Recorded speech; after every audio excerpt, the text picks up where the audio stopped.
আসসালামু আলাইকুম প্রিয় ভিউয়ার্স, আশা করি সবাই ভালো আছেন।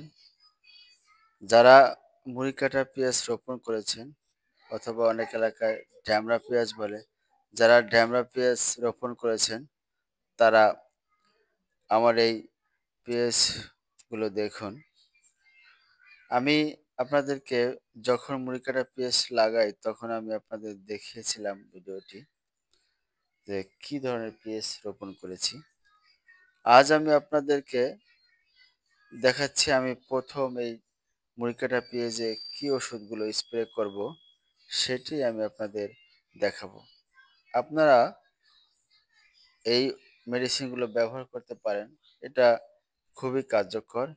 আমি আমার কদমের জমিতেও দিয়েছি এই ওষুধগুলো এবং মুড়ি কাটা জমিতেও দিচ্ছি।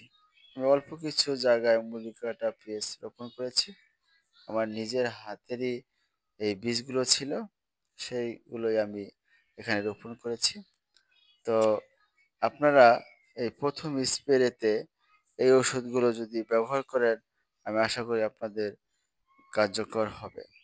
দেখুন আমার জমিটা অনেক পরিষ্কার, কোনো ঘাস নেই। একদমই পরিষ্কার ২-১ টা ভাদলা ঘাস আছে। সেটাও আমি আ আগামীকাল নিয়ে পরিষ্কার করব। তো আজকে আমি এই স্প্রেগুলো করব। তবে উম আশা করি আপনারা যদি এই স্প্রেগুলো করেন, আপনাদের পেঁয়াজের জন্য খুবই কার্যকর হবে। আমি দেব রিডোমিন গোল্ড। ১৬ লিটার পানিতে ৮০, পিকচারটি দেখুন।